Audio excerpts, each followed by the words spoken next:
Hello, Unity community. This is James Kress, and I'd like to offer a brief reflection and practice in response to the events that have gone on in Minnesota, specifically the city of Minneapolis, over the last few days. If you haven't heard by now, 37-year-old Alex Preddy was shot by ICE agents a few days ago. He was an ICU nurse at a VA hospital there. And the details of the story are still unfolding. But many of you are asking, where do we stand? What can I do? What are we going to do about this? I want to remind all of us that our mission and purpose as a community is as clear and unchanging as it's ever been. And that is, we are a spirit-centered community that lives love, and uplifts lives. Every Sunday morning, we end our services with a song that says, "Let there be peace on earth, and let it begin with me." So I want to encourage you to let peace begin with you. The ancient philosopher Lao Tzu said, if there is to be peace on earth, there must be peace in the nations. If there's to be peace in the nations, there must be peace in the cities. If there's to be peace in the cities, there must be peace in the home.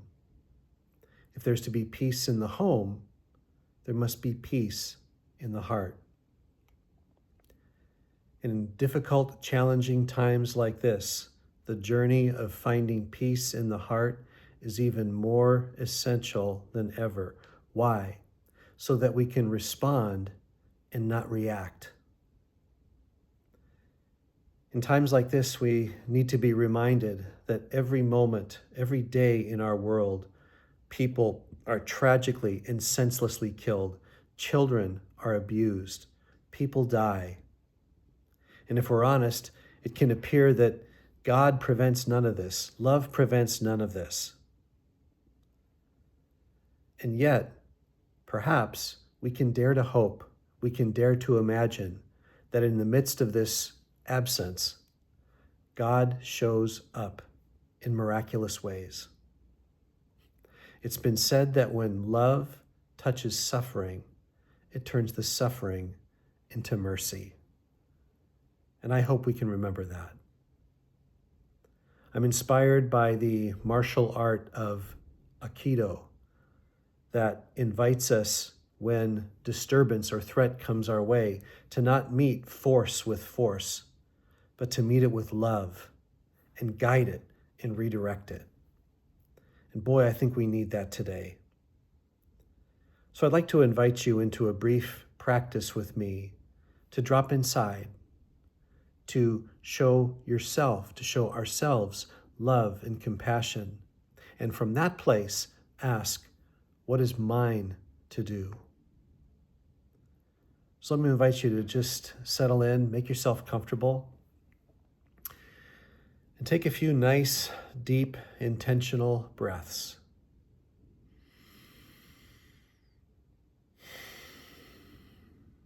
You may want to invite your eyes to close or to softly focus in a downward gaze. And as you breathe, let me invite you to take your seat. Allow your back to be upright and relaxed, and to feel yourself held and grounded to earth by gravity. You can think of this as your warrior seat, taking your chair in the seat of life.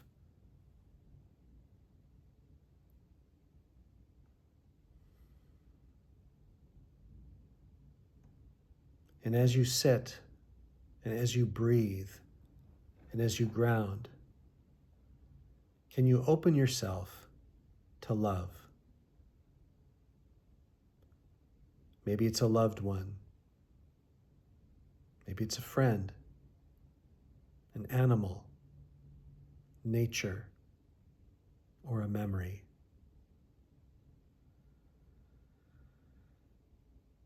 Love is not something to go out and find, to go out and earn.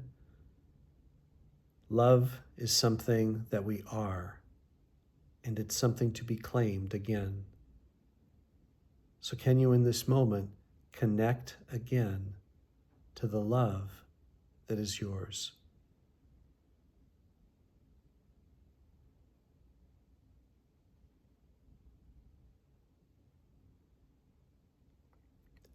And though you may feel it, be reminded that in love, we are not alone. We are connected. The only thing that separates us from love are beliefs that we're separated from love.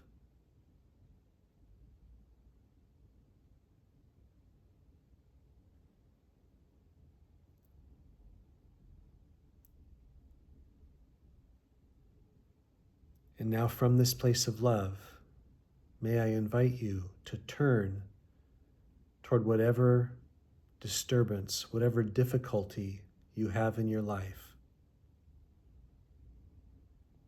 Turning toward this tragedy in Minnesota. And can you face it and not look away?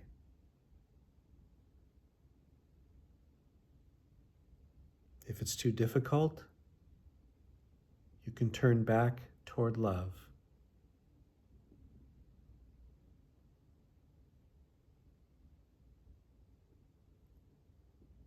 But in love, in grounded, loving presence, may I invite you to turn toward whatever difficulty and whatever disturbance is there. And can you face it with an unprotected, undefended heart?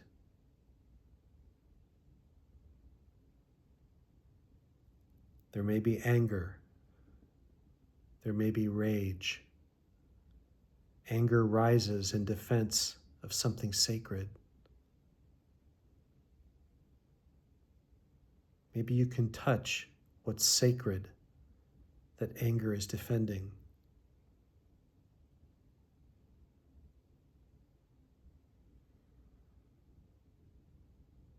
Maybe there's grief or sadness.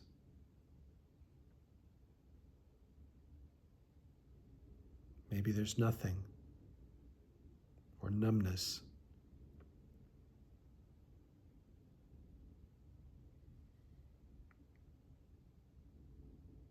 But the practice is to turn toward what is present and hold it in compassion. And maybe find the sustaining love of God. Maybe allow the suffering to turn to mercy.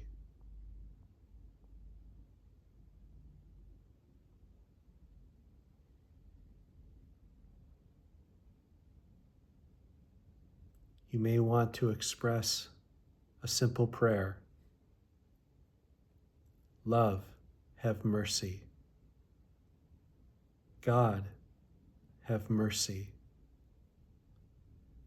Christ, have mercy.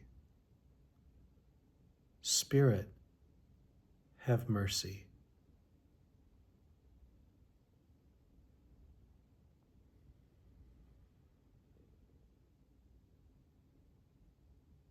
You may want to pause and take as much time as you need.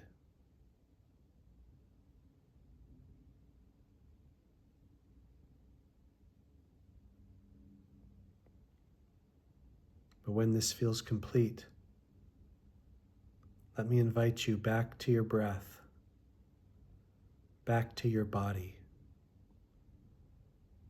back to your grounded, rooted, loving presence.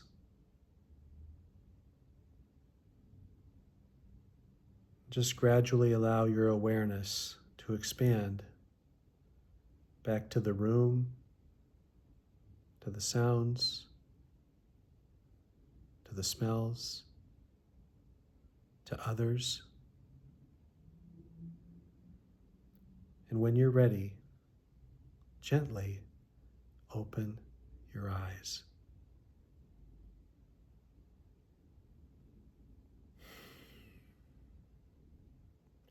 You may want to do this practice often and take note of anything that shifts. But an important next step in a practice like this is then to ask, what is mine to do? Don't outsource your compassion to other people or other places or other organizations. Yes, we come together and we work together. But I think you'll find hope and I think you'll find meaning as you open to yourself to what is mine to do. And let Spirit tell you what that is. If I can be so bold as to invite you to not do certain things, when one of them is not to isolate. Be real easy to pull back and say, well, I'm just going to watch from the sidelines. I'm going to see who says what or who does what. This isn't a time to watch. This is a time to engage. This is a time to show up. This is a time to let your presence and let your love be known. Be mindful of how much time you spend watching TV or doom scrolling social media. This is something that is unique in our age, but we have so much stuff coming at our attention, and all of it, regardless of the source, is meant to play on our fears. Why? Because it wants our attention. So be informed, but watch how much you take in. And I'd like to just finally extend to you a warm invitation to be in church this Sunday. Judith Pinkerton is going to be sharing a very important message. I'm so excited about it.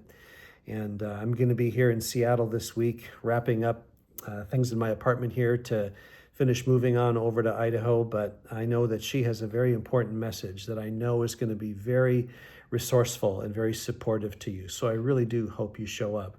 If you have any thoughts, any questions, any ideas, feel free to reach out to me. You can email me at minister@unitycenter.org. Minister@unitycenter.org. I'd love to hear from you. Thank you for your love. Thank you for your presence. Thank you for engagement in our loving community. Bye for now.